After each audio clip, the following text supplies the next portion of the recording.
జగన్మోహన్ రెడ్డి గారి క్వార్టరీ జగన్మోహన్ రెడ్డి గారి క్వార్టరీ అంటే ఈ రాష్ట్రంలో వైఎస్ఆర్ కాంగ్రెస్ పార్టీ కార్యకర్తలు.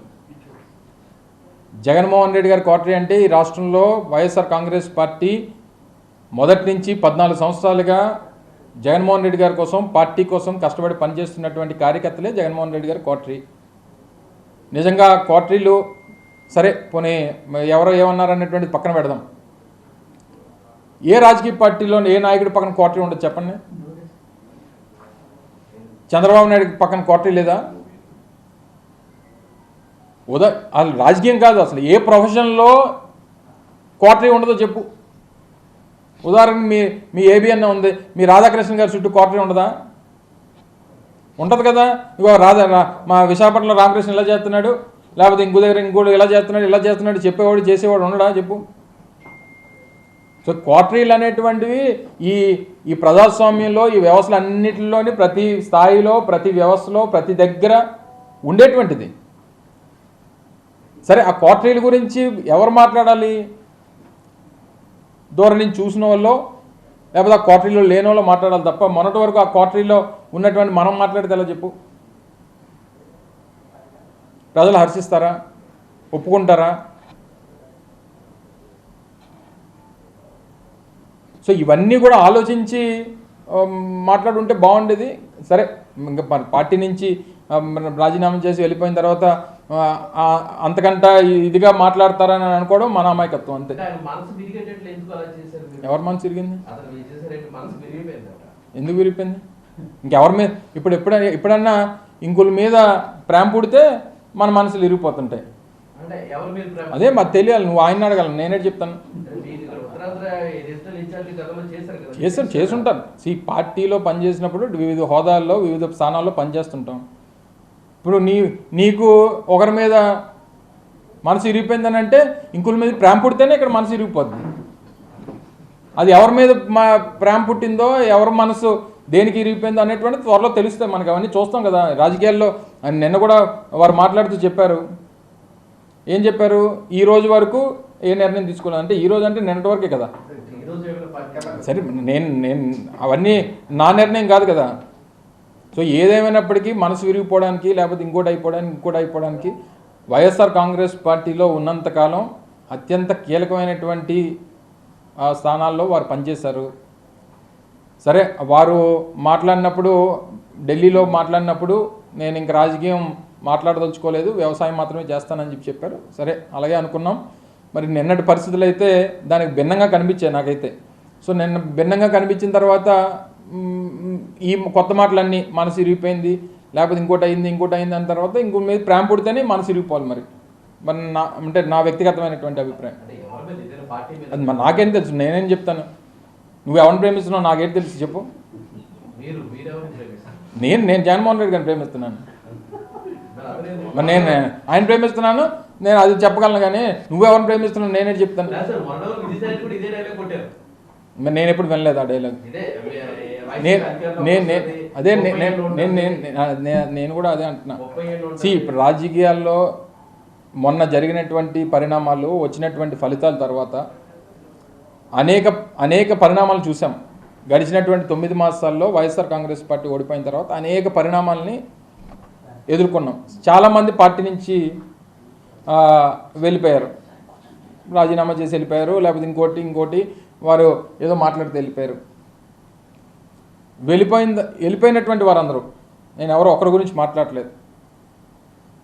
మొన్న ఇదే జగన్మోహన్ రెడ్డి గారు 2024లో కూడా అధికారంలోకి వచ్చుంటే ఇది జరిగేదా?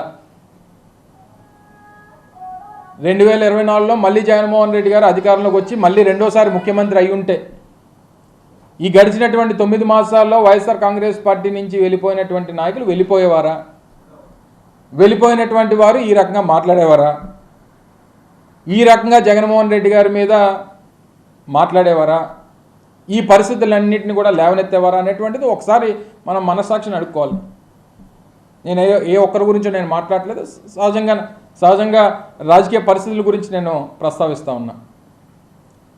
సో వెళ్ళిపోయినటువంటి వారు ఇంతకంట ఇదిగా మాట్లాడతారనుకోవడం మా అమాయకత్వం, మీ అమాయకత్వం. అందుకే సార్ అసలు వ్యవసాయం చేసుకుంటా ఉంటారు కానీ ఒకవైపు మీకు సాయం చేసేటట్లే కనిపిస్తున్నారు. ఇంకోటి అంటారు ఎందుకంటే మీకా జగన్మోహన్ రెడ్డి అధికారంలో రావాలని కోరుకుంటున్నారట కదా. ఎవరన్నారు? నేను అది వినలేదు. అది అదే జగన్మోహన్ ఢిల్లీలో ఉన్నారు, ఢిల్లీలో అన్నట్టుగా రెడ్డి చూస్తాను. అదే మాట కదా సార్. అదే నేను నేను నేను ఇందాక కూడా చెప్పింది అదే. ఢిల్లీలో వారు మాట్లాడినటువంటి మాటలకి నిన్న విజయవాడలో మాట్లాడినటువంటి మాటలకి చాలా వ్యత్యాసం కనబడింది అనేటువంటిది నా అభిప్రాయం. సో ఏదేమైనప్పటికీ సరే, ఈ కోటరీ గురించి కానీ లేకపోతే ఇంకోటి గురించి కానీ ఇంకోటి గురించి మాట్లాడినప్పుడు మనం కూడా ఆ స్థాయిలో మనం పనిచేసాం కదా, ఆ స్థాయిలో ముఖ్యమైనటువంటి పాత్ర పోషించాం కదా. ఒకవేళ నిజంగా నిన్న వారు మాట్లాడినప్పుడు ఏమన్నారు, ఈ ఏదైతే వారు మెన్షన్ చేసినటువంటి కోటరీ అనేటువంటి మాట మాట్లాడారో లేదా పూజారులు అనేటువంటి మాటలు మాట్లాడారో మొన్నటి వరకు ఆ పాత్రలో మనం కూడా పనిచేసాం కదా. మరి చేసినప్పుడు మరి మనం ఏం చెప్పుంటాం, మనం ఏం చేసుంటాం అనేటువంటిది కూడా ఒకసారి అంటే పార్టీ నుంచి వెళ్ళిపోయిన తర్వాత ఈ ఇంతకంట బెటర్గా మాట్లాడతారు లేకపోతే ఇంకా జగన్మోహన్ రెడ్డి గారు ఇచ్చేస్తారు అనేది నిన్న మాట్లాడిన తర్వాత వారు ఏదో ఒక ఆయన వ్యవసాయం చేసుకోబోట్లేదు, రాజకీయమే చేయబోతున్నారు అనేటువంటిది నాకు వ్యక్తిగతంగా అర్థమైంది. ఆయన అయితే వ్యవసాయం చేయబోడు, ఆయన రాజకీయమే చేస్తారనేటువంటిది నాకు నిన్న వారి మాటల ద్వారా అర్థమైంది. మరి నువ్వు నేను ఓపెన్ హార్ట్ పెట్టుకున్నాను చెప్పండి.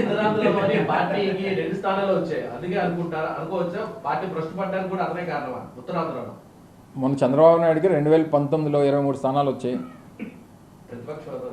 సరే, ప్రతిపక్ష హోదా రావచ్చు, ఓట్లు ఎన్ని వచ్చాయి చూసాం, అన్నీ జరిగాయి. సరే పక్కన పెట్టి ఇవన్నీ ఏదేమైనప్పటికీ ఎన్ని సీట్లు వచ్చాయి ఏది వచ్చాయి అనేటువంటి పక్కన పెట్టేస్తే అధికారం ఉన్నప్పుడు ఒకలాగా అధికారం లేనప్పుడు ఒకలాగా రాజకీయాల్లో అందులోని ప్రజాస్వామ్యంలో ఎప్పుడు అధికారం అనేటువంటిది మనతో ఉండిపోదు కదా.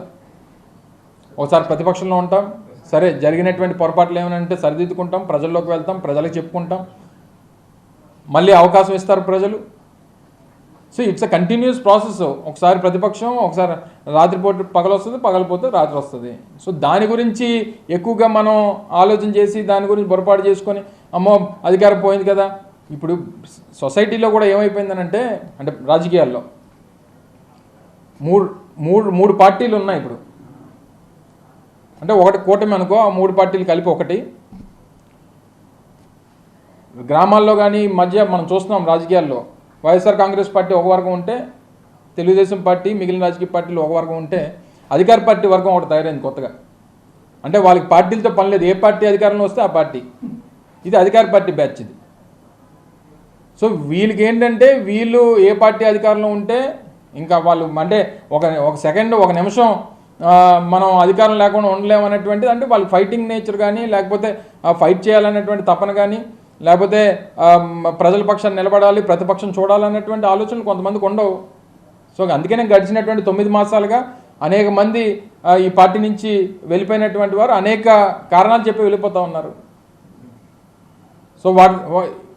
ప్రతిదానికి ఏంటి వాళ్ళకి ఉన్నటువంటి కారణం జగన్మోహన్ రెడ్డి గారు. జగన్మోహన్ రెడ్డి గారిని బూచికిని చూపించి వెళ్ళిపోయేటువంటి ప్రయత్నం. సరే, ఇంక వెళ్ళిపోయినప్పుడు వేరే ఎంతకంటే ఇదిగా మాట్లాడతారని కూడా మన అమాయకత్వం అంతే.